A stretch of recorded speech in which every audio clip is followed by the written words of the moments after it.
Assalamualaikum warahmatullahi wabarakatuh. Ini waktu menunjukkan pukul 9. Apakah suara saya bisa didengar dengan baik? Bisa, Bu. Ya, gimana kabarnya? Baik, Bu. Alhamdulillah kalau baik. Kali ini kita akan membahas tentang kisi-kisi ujian atau kisi-kisi UAS. Bentar lagi Anda mengerjakan UAS. Pak, minggu depan kita masuk ke minggu tenang kalau tidak salah. Setelah minggu tenang, kalau melihat jadwal, kita akan UAS itu sekitar tanggal 11. Saya cek dulu tanggalnya. Januari tanggal 11. Nah, itu Anda akan mengikuti ujian akhir semester. Terus, kenapa kok saya mengumpulkan Anda? Apakah persiapannya dianggap tidak cukup? Menurut saya sudah cukup. Saya hanya ingin menunjukkan seperti apa biasanya permasalahan-permasalahan yang saya bahas di UAS. Bentar saya cek dulu yang saya sudah siapkan. Mohon ditunggu.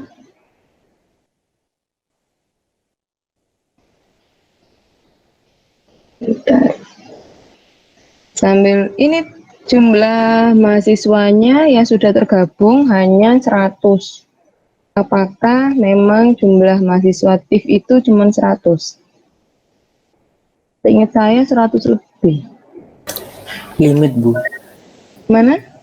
Limit. Limit enggak, ini saya buat ini sudah menggunakan yang 250. Saya masuk nggak bisa, Bu, soalnya. Oke, saya tak cek yo. Room available. Oh, sebentar. Sebentar. Kalau ini kita keluar, masuk lagi gimana? Ini barusan saya cek, iya ada masalah di jaringannya kayaknya. Saya matikan dulu, kemudian masuk lagi ya, biar teman-teman yang lain masuk. Oke, saya matikan dulu. Ya, Bu. Baik, Bu.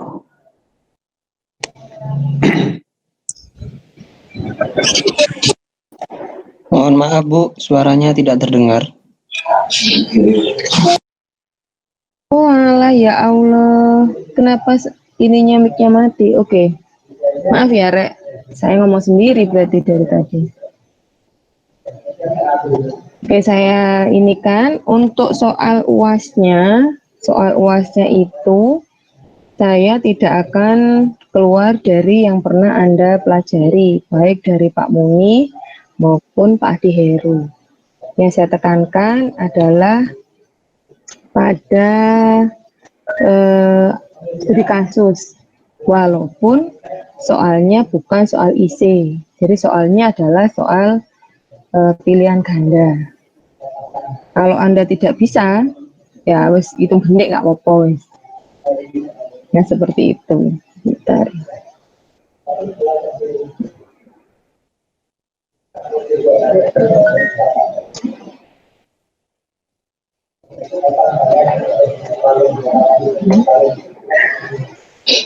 Bentar, saya carikan contoh-contoh dulu sambil menunggu yang lain. Saya tidak ingin nanti waktu kita sudah membahas jauh, ternyata masih ada temanmu yang baru masuk.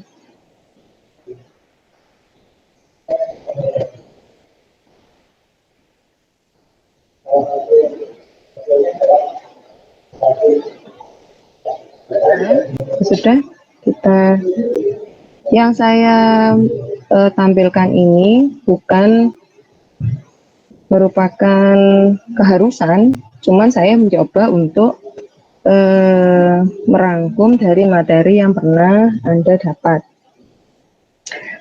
Materi ujiannya ada operator. Kita cek lagi takutnya. Suara saya terdengar nggak? Terdengar, Bu. Nah, di sini ada operator, ada percabangan, ada perulangan. Nah, operator itu apa saja? Kemarin saya beri masukan, misalkan Anda punya sebuah variabel. Ada yang nggak tahu variabel? Saya klikkan di sini. Yang nggak tahu boleh menjawab. Kalau nggak menjawab berarti tahu semua. Ada yang nggak tahu variabel? Ada yang nggak tahu konstanta? Sudah paham semua? Jadi di situ operator, percabangan, perulangan. Di operator ini apa saja materinya? Nah, operator ini yang akan saya bahas di situ atau saya jadikan permasalahan itu adalah contoh-contoh studi kasus. Jadi untuk yang UAS memang soalnya multiple choice, tapi merupakan soal-soal studi kasus. Jadi nanti mahasiswa diharapkan untuk memikirkan apakah biasanya saya akan tanyakan entah itu operannya, operator itu kan sesuatu diapakan dengan sesuatu hasilnya apa. Apakah nanti dari perhitungan itu apa yang kurang, kemudian apakah nanti outputnya akan saya tanyakan ataukah inputnya yang akan saya tanyakan. Jadi di operator ini studi kasus yang bisa jadikan soal itu bisa konversi galon ke liter. Untuk rumusnya akan saya tunjukkan, yang Anda cek adalah algoritmanya seperti apa. Yang saya tunjukkan bisa berupa flowchart ataupun berupa algoritma natural atau menggunakan bahasa natural. Kemudian ada konversi Celsius ke Fahrenheit, penjumlahan bilangan, karena operator ini bisa juga penjumlahan bilangan. Operator itu apa saja? Ada operator logika. Logika itu ada AND, OR, kemudian ada NOT, seperti itu. Kemudian ada operator aritmatik, tambah, kurang, bagi, kali. Nah, yang akan saya tampilkan adalah flowchart, kemudian Anda menjawab apa yang kurang dari flowchartnya ataupun sesuai dengan pertanyaan saya, bisa output, bisa input. Nah, di sini yang tidak paham tentang output dan input, nanti setelah paparan boleh bertanya atau setelah operator ini saya akan berikan kesempatan bertanya. Nah, ini adalah studi kasus tentang perhitungan menggunakan operator. Nah, seperti itu. Apakah operator AND, OR, NOT apakah digunakan? Bisa jadi digunakan. Jadi nanti silakan pelajari tentang bagaimana operator itu digunakan, seperti itu. Kemudian percabangan. Kemarin saya mendapatkan informasi dari bapak-bapak bahwasanya Anda sudah mendapatkan materi tanpa cabangan. Percabangan itu ada yang satu kondisi, ada yang dua kondisi, ada percabangan dalam percabangan. Nah, kalau satu kondisi itu bagaimana? Bisa jadi percabangannya pakai if else. Kalau dua kondisi pun bisa jadi pakai if else. Yang perlu diingat di percabangan adalah jika kondisinya itu mempunyai nilai rentang, misal 10 sampai 20, 70 sampai 50. Nah, itu dilihat kondisinya, maka percabangannya bisa menggunakan if else. Kalau percabangannya hanya membandingkan, jadi percabangan ini kondisinya menggunakan operan pembanding. Membandingkan cuma apakah 1, 2, pakai switch case. Cuman saya tidak membahas itu, saya hanya fokus pada flowchart ataupun algoritma bahasa natural. Ini salah satu contohnya. Bisa jadi nanti yang saya tanyakan adalah arah. Jadi Anda harus bisa ingat arah panah dari sebuah flowchart itu menunjukkan arah proses. Kalau arah panahnya ke bawah ini, misalkan mulai, berarti dari mulai dia melakukan, setelah mulai dia read usia, berarti kita memberikan input usia, kemudian ada sebuah percabangan, jika iya kondisinya terpenuhi seperti apa, jika tidak seperti apa. Nah, dari masing-masing simbol Anda harus juga paham yang punya output 2 hanya yang gambar wajib. Itu yang perlu benar-benar dipahami. Nanti bisa jadi gambar itu akan saya bikin mengecohkan. Yang punya output 2 itu adalah bukan wajib. Jadi itu yang perlu Anda benar-benar pahami. Yang punya output 2 cuma yang gambar wajib atau percabangan. Yang lainnya outputnya cuma 1. Dan dikenali kemana arah panah prosesnya. Jadi itu nanti yang akan saya tanyakan, apakah misalkan jika jika usianya 18, apakah yang akan tampil lah seperti itu. Yang akan saya tanyakan adalah bisa output, bisa input yang berkenaan dengan output, bisa juga yang ada di percabangannya. Ini contoh lain dari percabangan. Jika percabangannya banyak, ini percabangannya tidak 2 kondisi, tapi kondisinya ada banyak. Ini salah satu contohnya. Terus dalam percabangan gimana, Bu? Nah, berarti ada sebuah kondisi yang mempengaruhi kondisi lain. Nah, seperti itu. Bisa jadi itu ada. Saya merencanakan soalnya 20. Total 20. Jadi masing-masing soal saya berikan poin sama. Saya tidak akan memberikan poin berbeda. Saya memberikan poin sama. Insya Allah soalnya tidak susah. Jangan buru-buru untuk menjawab, tapi jangan juga studi audiens, phone of friend, atau sharing ya, nggak usah. Waktunya kalau misalkan memungkinkan, secara akademik boleh saya menggunakan selain e-learning, maka saya menggunakan quizzes. Saya akan tanyakan ke Bu Maya, apakah saya boleh menggunakan quizzes, ataukah saya harus menggunakan e-learning, seperti itu. Kemudian, sebelum masuk ke perulangan, saya stop sharing dulu. Saya pengen tanya, apakah di antara mahasiswa yang hadir kuliah saat ini ada kesulitan di operan dan juga percabangan? Kalau misalkan ada, silahkan tanya.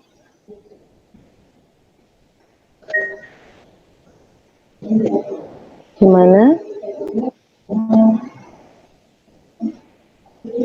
Di percabangan, Bu, yang outputnya cuma dua, itu gambar wajib, maksudnya gimana, Bu? Yang percabangan itu simbolnya kan cuma wajib itu. Hanya wajib itu yang punya output iya atau tidak. Ada 2 output yang ada. Selainnya tidak ada. Tidak ada yang memiliki output 2. Baik, Bu, terima kasih.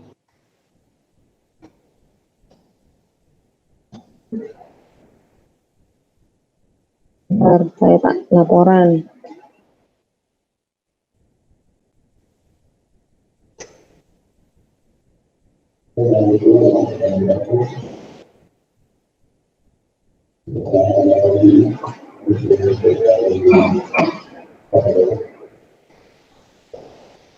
Nah, untuk yang lain, itu yang perlu diingat. Jadi, di percabangan itu Anda jangan buru-buru menentukan, oh jawabannya ini, tapi cek dulu apakah benar jawabannya itu. Lihat alur prosesnya. Kalau ini masih gampang kok. Insya Allah semuanya dapat 100. Tapi perlu hati-hati. Nggak usah pun a friend. Nggak usah Anda, saya kan pengen dapat nilai bagus. Nggak perlu. Kalau memang nggak bisa, bilang aja nggak bisa, nggak apa-apa. Anda boleh tanya. Kalau sekarang Anda boleh tanya. Yang kemarin nggak bisa itu yang mana? Untuk percabangan. Seperti itu. Apakah soal searching bisa masuk, Bu? Kemungkinan masuk. Searching itu ngapain sih? Di situ ada operator. Ya, penggunaan operator pembanding. Kenapa? Kok searching? Sorting ya Anda pernah ini. Sorting itu menggunakan pembanding. Saya ingat minggu lalu ada temanmu yang menjelaskan bahwasannya waktu mensorting itu mahasiswa diharapkan membandingkan dari elemen pertama ke berikutnya. Kemudian bagaimana kalau lebih besar maka dia akan digeser. Kalau lebih kecil seperti apa? Kalau pakai descending. Kalau ascending, ascending itu yang besar di depan apa yang kecil di depan? Ayo, gimana?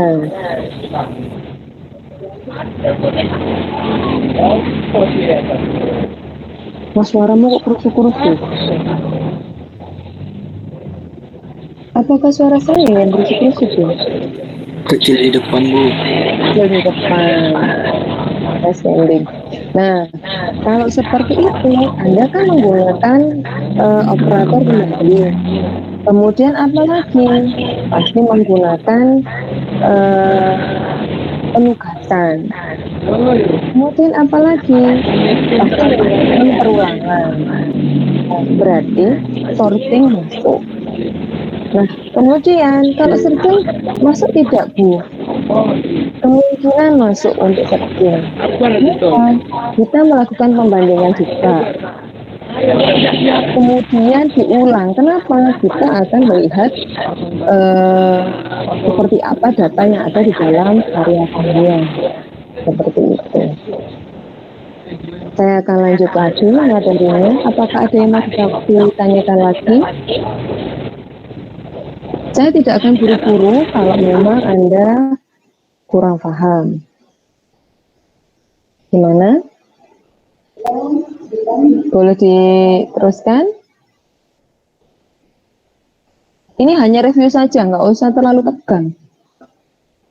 Kita hanya review materi-materi yang pernah Anda dapatkan.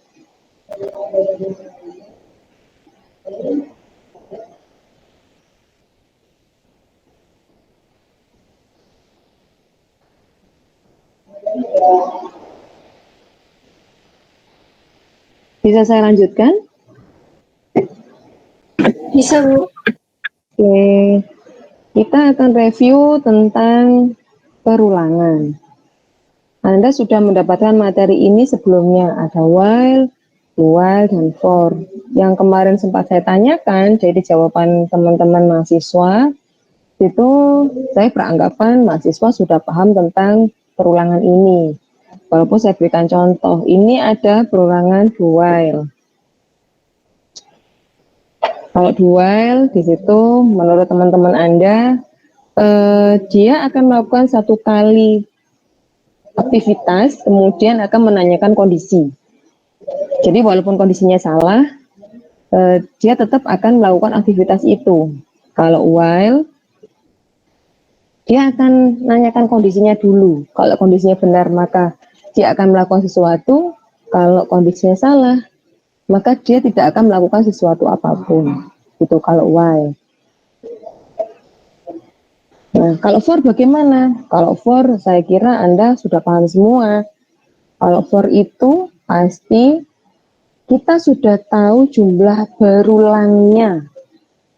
Nah, untuk while dan do while, kita tidak pernah tahu dia akan berhenti kapan. Kalau kita tahu jumlah berulangnya, berarti kita tahu kapan kita berhenti. Makanya for tidak saya bahas karena pasti Anda sudah paham. Perulangan selalu ada kapan mulai dan juga kapan berhenti. Itu yang perlu dipahami dari sebuah perulangan. Nah, kondisi ini, kondisi yang ada di gambar wajik itu adalah menunjukkan dia kapan berhenti sebenarnya. Saat apa dia berhenti? Nah, bisa jadi dia melakukan sesuatu kalau dia kondisinya terpenuhi seperti itu. Tapi sebagian besar kondisi itu menentukan kapan dia berhenti. Nah, salah satu contoh penggunaan while perulangan adalah saat Anda menggunakan array. Kalau kemarin Anda sudah memahami atau belajar tentang array, nah di sini akan saya ulas sedikit. Sebenarnya ngapain sih kita menggunakan array seperti itu? Pernah saya katakan bahwasanya kita bisa mendapatkan atau menggunakan variabel. Variabel itu apa? Sebuah wadah yang isinya bisa diganti-ganti. Bisa wadahnya ini untuk tipe data bilangan bulat atau integer, bisa wadahnya untuk bilangan pecahan atau double, bisa untuk wadah karakter, bisa untuk wadah string. Nah, wadah ini kita namakan sebagai variabel. Nah, kalau cuma hanya variabel, itu yang tersimpan cuma satu aja. Misalkan nilai ya cuma satu nilai saja. 100 ya cuma 100. Waktu kita menginginkan satu wadah ternyata bisa menampung banyak angka atau banyak huruf atau banyak nama atau banyak data, maka kita menggunakan yang namanya array. Array itu ada dimensinya. Yang biasa dipahami itu hanya dimensi 1, 2, 3. Sebenarnya array itu bisa ribuan dimensinya. Cuman yang dasarnya 1, 2, dan 3. Di sini saya memberikan contoh untuk dimensi 1 dan 2. Kalau Anda punya almari di rumah, array itu seperti almari. Ini saya berikan contoh array dimensi 1, selalu dimulai dari indeks ke 0. Kemudian dan seterusnya sebanyak elemen yang ada di array. Nah, dalam mengisi array, kita melakukan pengisian indeks ke 0 dulu kita isi, kemudian indeks ke 1 kita isi, kemudian indeks kedua kita isi, ketiga dan keempat sesuai dengan contoh yang ada di biar aku bisa layar lihat Anda. ya. Aku di perjalanan soalnya pulang. Apakah kita bisa melakukan satu pekerjaan membuat pekerjaan itu lebih simpel? Bisa. Caranya bagaimana? Kita mengisikan indeks 0, 1, 2, 3, dan 4 ini menggunakan perulangan. Jadi, soal yang nanti akan saya tunjukkan untuk proses pengisian data array, menampilkan data array, ataupun menjumlahkan angka yang ada di sebuah array, itu menggunakan perulangan. Apakah menggunakan for, while, do while? Saya tidak spesifikkan ke sana. Yang jelas ada perulangan, di mana perulangan itu saya gunakan untuk mengisikan elemen ke array, mengisikan ke dalam indeks ke 0, ke 1, ke 2, dan seterusnya, mengambil data dari array, dan juga melakukan operator lainnya. Nah, waktu Anda belajar tentang sorting, tentu Anda mempelajari sorting itu pada sebuah data yang seperti apa. Sebenarnya sorting itu adalah implementasi dari array. Setelah datanya kita masukkan di sini, bentar saya akan gambarkan.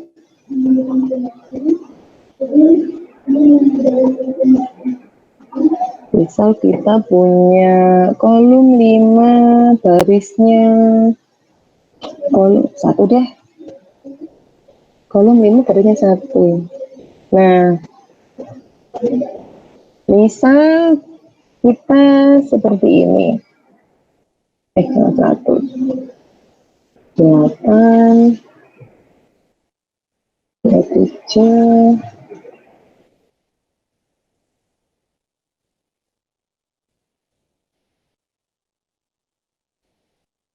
misalkan kita memiliki sebuah deret atau array seperti ini. Kemudian kita diminta untuk melakukan sorting.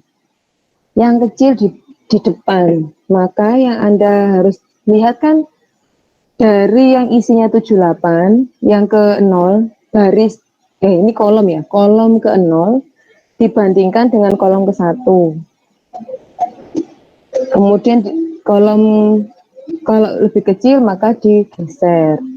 Kemudian kolom berikutnya dibandingkan lagi. Ini adalah sebenarnya array. Kita sudah belajar tentang array sebenarnya untuk melakukan sebuah proses sorting. Nah, apakah langsung bisa dilakukan untuk sorting? Bisa saja sebenarnya. Berarti kalau ini implementasi perulangan. Yang apa saja diulang? Kalau ini kolom ke-1, kolom kedua, kolom ketiga, keempat, kelima, atau kolom indeks ke-0, indeks ke-1, kedua, ketiga, keempat. Itu perulangan yang bisa kita lakukan. Jadi studi kasusnya bisa sorting untuk perulangan. Kemudian ada yang namanya perulangan dalam perulangan.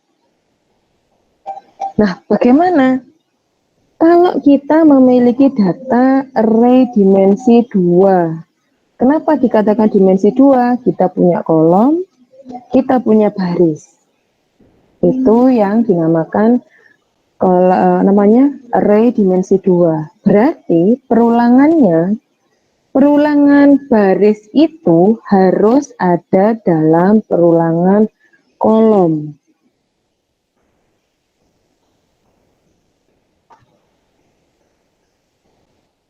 Atau kebalik ya?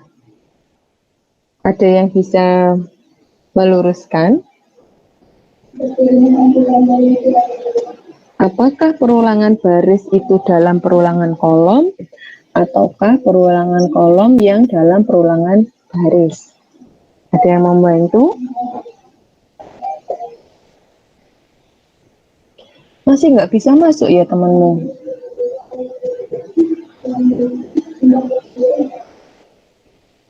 Gimana? Ada yang membantu? Kalau menurut saya perulangan baris ya di perulangan baris, Bu. Dan perulangan kolom Perulangan baris di perulangan baris. Kalau kolom? di perulangan kolom, Bu. Saya nangkapnya sih gitu, Bu. Mohon maaf jika salah. Oh, saya maafkan. Kan nggak ada yang salah dan benar di sini, kita belajar bareng. Kita lihat. Kita punya sebuah array dengan jumlah kolom 4, jumlah baris 3. Selalu dimulai dari kolom ke-0, yang paling pojok ini 0. Kolom ke-0, baris ke-0. Yang kita isi selalu mulai dari baris ke-0, kolom ke-0. Baris ke-0, kolom ke-1, baris ke-0, kolom ke-2, baris ke-0, kolom ketiga. Setelah kolom ketiga, bagaimana? Karena nggak ada kolomnya lagi, maka barisnya bertambah 1. Dari baris ke-0 masuk ke baris ke-1. Baris ke-1 diulang lagi. Baris ke-1 kolom ke-0. Baris ke-1 kolom ke-1. Baris ke-1 kolom ke-2. Baris ke-1 kolom ke-3. Dengan langkah yang saya lakukan ini, kita bisa menarik kesimpulan, ini menurut saya, bahwasanya perulangan kolom itu ada di dalam perulangan baris. Anda boleh mempunyai pendapat lain, monggo. Siapa yang punya pendapat lain?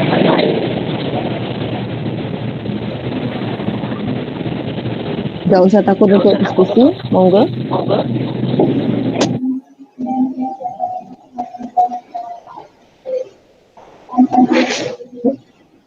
Gimana? Yang kita lakukan selalu diawali dari baris ke-0. Ini kalau ke sini baris ya, Rek. Ke arah 3, 8, 6, 15 itu satu baris. Kalau 3, 2, 6 satu kolom. 8, 9, 11 satu kolom. Kalau 2, 9, 12, 14 satu baris. Yang kita isi selalu baris ke-0, kemudian kolom ke-0. Baris ke-0, kolom ke-1.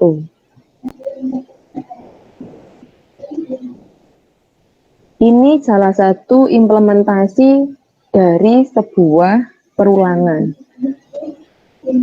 Bisa kita katakan ini implementasi perulangan bersarang. Jadi contoh-contoh studi kasusnya bisa array, bisa yang lain seperti itu.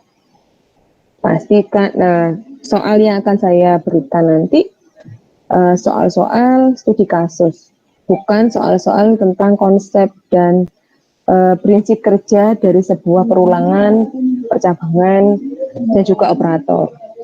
Jadi bukan definisi, tapi lebih ke studi kasus. Seperti itu. Ada yang mau ditanyakan dari sini? Itu kisi-kisinya. Jumlah soalnya 20. Dengan bobot yang sama.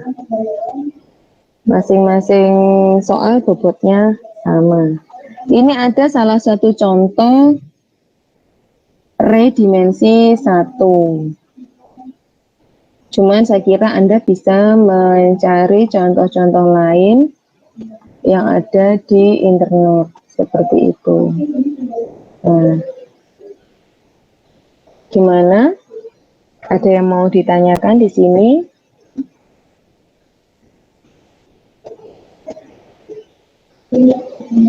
Untuk materi sorting berarti nggak keluar ya, Bu? Atau gimana?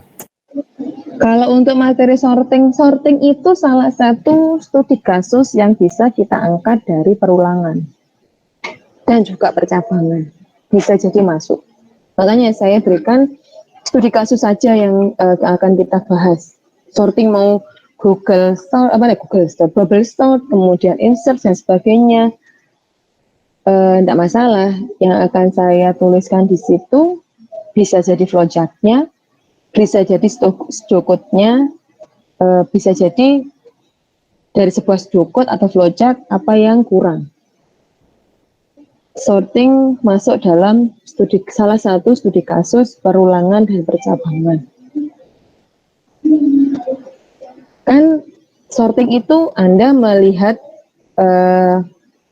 sebuah deret ya, deret pertama dan deret kedua, kemudian dibandingkan. Berarti waktu dibandingkan itu adalah sebuah percabangan. Apakah itu lebih dari yang pertama, lebih dari atau kurang dari yang kedua? Itu kan percabangan. Kemudian kita beralih dari nilai pertama ke nilai kedua ke nilai ketiga, terus seperti itu berulang kan? Nah, berarti salah satu studi kasus percabangan dan perulangan di satu studi kasus tertentu itu salah satunya adalah sorting. Nanti akan saya berikan ketentuan di situ apakah sortingnya menggunakan ascending ataukah descending seperti itu. Monggo yang lain kalau mau ada yang ditanyakan.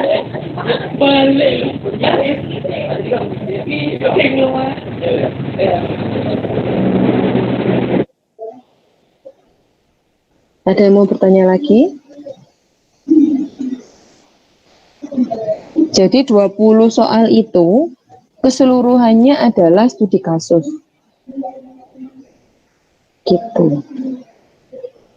Jadi nanti Anda perlu mencermati apakah prosesnya benar ataukah ada yang kurang dari sebuah flowchart ataukah ada yang kurang dari sebuah algoritma. Jadi algoritma kan nggak hanya flowchart. Kita bisa menuliskan algoritma itu dalam bahasa natural, menggunakan pseudocode, ataupun menggunakan flowchart. Jadi, nanti akan saya tampilkan potongan-potongan pseudocode, kira-kira outputnya apa. Atau kalau outputnya ini, inputnya kira-kira apa. Seperti itu. Kalau waktu yang diberikan biasanya oleh ketentuan akademik, waktunya bisa 60 sampai 90 menit. Saya tidak berharap Anda contoh-contohan, tidak. Yang saya harapkan Anda belajar untuk jujur pada diri sendiri. Kalau contoh-contohan itu, berarti Anda belajar membohongi diri sendiri. Kalau cuma nilai A gampang, tak kei. Tapi, apakah memang benar A itu Anda dapatkan dengan sebenar-benarnya? Seperti itu. Karena apa? Dasar pemikiran percabangan dan perulangan ini menjadi sebuah landasan, menjadi sebuah hal fundamental yang benar-benar harus dipahami. Seperti apa sebuah alur dari sebuah proses. Jadi enggak usah, yang penting kan dapat A, enggak perlu. Kalau cuma A tak kayak I, ombyuan. Cuman apakah A itu benar-benar merepresentasikan diri Anda? Nah, seperti itu. Apalagi di masa pandemi ya, Anda punya banyak waktu untuk belajar sendiri sebenarnya. Dan saya pastikan soal saya tidak akan sulit. Cuman Anda harus teliti. Seperti itu. Yang lain?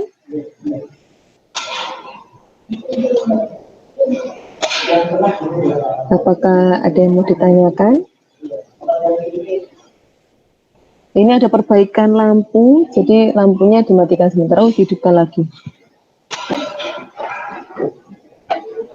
Gimana? Apakah sudah paham? Siap untuk UAS? Siap. Insya Allah. Siap, Bu. Ya, alhamdulillah. Insya Allah 100 susah. Santai aja. Dengan segenap Puji Tuhan. Oke saja, Bu. Lelah ini ya, A itu kan 81 poinnya. Tapi nilainya kan dari saya, dari Pak Muni, dari Pak Adi Heru. Nggak hanya saya saja. 100 di saya itu kalau Pak Adi Heru ngasihnya 50 juga nggak dapat A. Seperti itu. Saya hanya fokus pada studi kasus. Nanti akan saya, kisi-kisinya akan saya taruh di e-learning. Anda tidak perlu khawatir. Untuk presensinya, kayaknya e-learning belum, apakah sudah saya cek ya? Saya belum ngecek e-learning. Presensinya saya buka sampai nanti malam lah. Cuma presensi kan. Yang penting Anda belajar. Nah, seperti itu. Kalau semester 1 ini usahakan IPK-nya 4. Amin. Karena materinya masih konsep, kemudian masih dasar. Itu benar-benar Anda harus pahami. Jangan terus karena di rumah terus Anda terlenakan, nge-game aja wes gitu ya. Saya juga suka game. Nah, seperti itu. Cuman boleh nge-game itu boleh. Anda harus punya waktu untuk game. Anda harus punya waktu untuk refreshing, tapi Anda juga harus punya waktu untuk belajar. Bukan terus, Bu, masuk belajar terus gitu ya. Satu hal yang perlu Anda ingat, kalau kita melakukan sesuatu itu sungguh-sungguh, Allah itu memberikan sesuatu yang luar biasa. Jadi memang benar kata orang kalau hasil itu tidak pernah mengkhianati dari usaha. Jadi usahakan dengan sungguh-sungguh walaupun di masa pandemi, walaupun Anda harus belajar sendiri, tapi harus belajar sendirinya itu secara maksimal. Jadi jangan terus pandemi terus tidur-tiduran ya. Kan pusat katanya nggak boleh kemana-mana, harus rebahan. Nah, jangan terlalu banyak rebahan. Nah, seperti itu. Jadi kisi-kisinya saya ulang, ada operator, ada perulangan, ada percabangan. Tapi soalnya fokus pada studi kasus. Seperti itu. Nggak usah buru-buru. Nanti silakan Anda pelajari sendiri seperti apa harus jalannya sebuah proses yang ada di soal-soal itu. Dipahami beneran, kemudian baru menentukan jawabannya. Untuk mata kuliah yang lain, insya Allah menggunakan e-learning semua. Cuman saya pengennya kita menggunakan kuisis kalau dibolehkan. Tapi kalau tidak diperbolehkan, ya saya menggunakan e-learning. Ada yang mau ditanyakan lagi? Monggo. Saya tidak akan berlama-lama, kita sudahi jam 10. Mungkin Anda punya aktivitas lain. Sebelum ini masih kurang 6 menit, kita punya waktu untuk boleh curhat. Tapi curhatnya curhat masalah materi ya, Rek.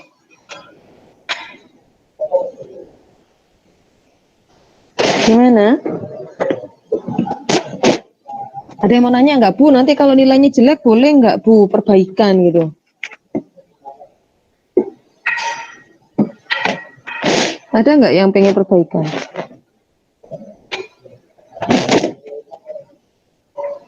Ataukah sudah yakin nilainya pasti 100?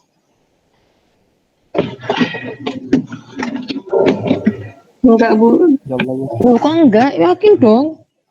Keyakinan itu membuat kita insya Allah baik. Insya Allah, Bu. Oh, amin, insya Allah. Nah, gimana yang lain? Kalau di saya, insya Allah nilainya masih bagus kok. Kalaupun nilai kemarin kuis ya, ada yang nggak ikut kuis ataupun nilai kuisnya jelek,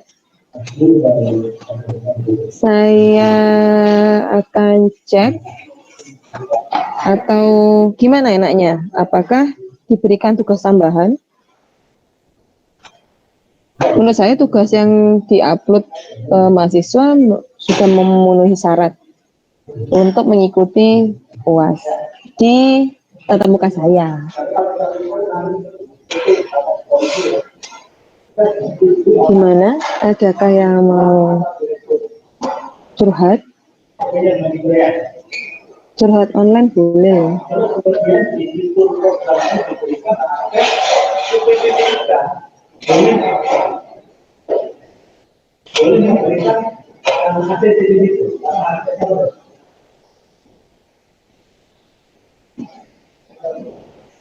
Untuk presensi nanti silakan ngisi di e-learning aja. Di Google Meet saya tidak inikan presensi. Kayaknya ada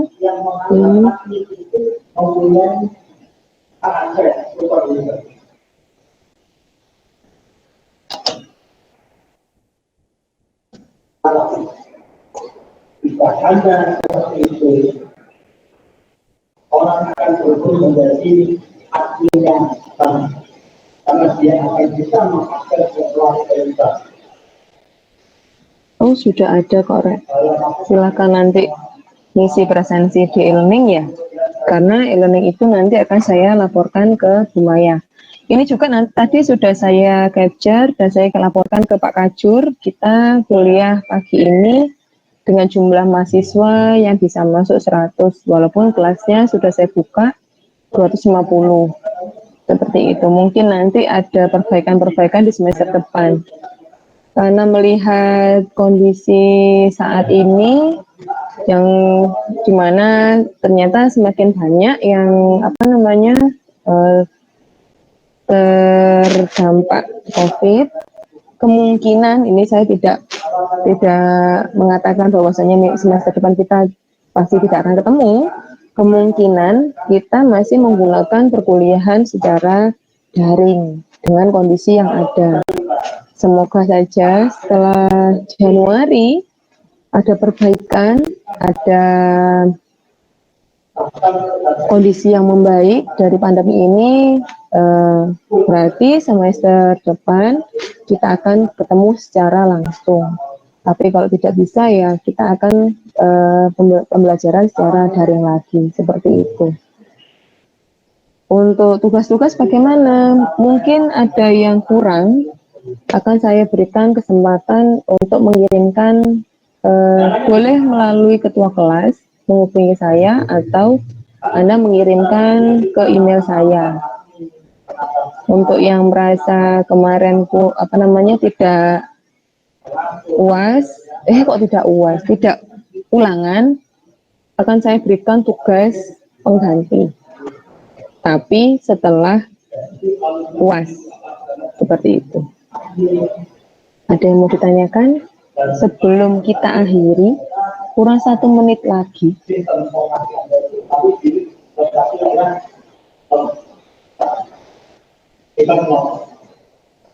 Gimana?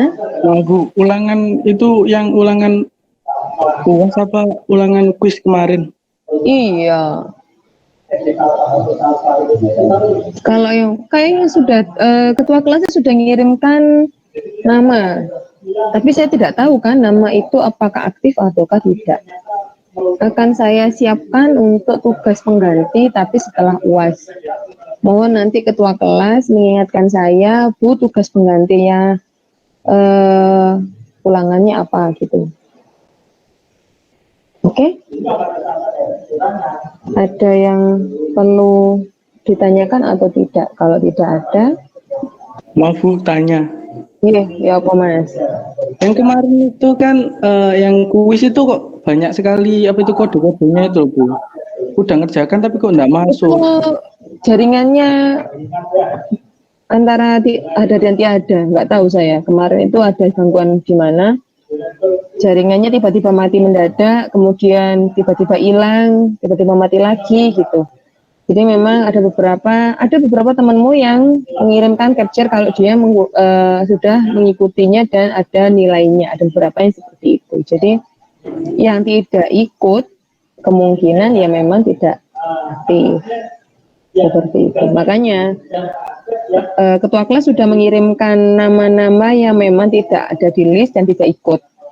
Nah, nama-nama ini akan saya berikan kesempatan untuk perbaikan di kuisnya atau tugasnya.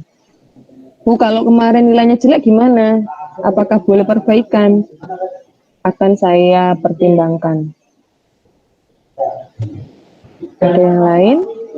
Kalau tidak ada, karena sudah jam 10, semoga UASnya sukses semua ya, Rek. Tetap sehat, tetap jaga kondisi, walaupun tahun baru. Boleh Anda merayakan tahun baru, tapi jangan terlalu berkerumun. Kalau memang habis di kerumunan, segera mandi, karena kita tidak tahu apakah virusnya nempel ke tubuh kita atau tidak. Jangan sampai langsung tidur ya, kasihan kalau virusnya yang nempel ke tubuh kita, kemudian kemana-mana mengenai orang-orang yang kita sayangi. Hati-hati karena memang kondisi saat ini lebih banyak yang terindikasi positif COVID. Jadi sama-sama menjaga, semoga UASnya dapat A semua, bisa 4 ya, walaupun di rumah saja, tapi kan bisa menunjukkan nilainya 4 dengan tidak melakukan kecurangan. Karena sekali kita melakukan kecurangan itu bukan bangga yang kita dapat, nanti hatimu akan bisa mengatakan kebenaran kok kalau memang hal itu dilakukan dengan curang atau tidak. Kalau tidak, kita dapat B tapi tidak curang, itu lebih bangga daripada dapat A tapi curang. Seperti itu. Jadi kita belajar untuk disiplin, belajar untuk yang paling penting, belajar jujur pada diri sendiri. Jangan belajar membohongi diri sendiri. Kalau nyontoh itu belajar bohong pada diri sendiri, nggak enak. Bohong pada diri sendiri itu paling nggak enak. Bohong pada orang lain nggak kelihatan, tapi bohong pada diri sendiri itu paling nggak enak, paling menyakitkan. Jadi kita belajar untuk jujur pada diri sendiri, memantaskan diri dapat A. Saya doakan semoga semuanya dapat A. Seperti itu. Saya akhiri sekian dulu perkuliahan ini. Semoga semuanya baik-baik saja, UASnya lancar, happy-happynya juga lancar. Assalamualaikum warahmatullahi wabarakatuh.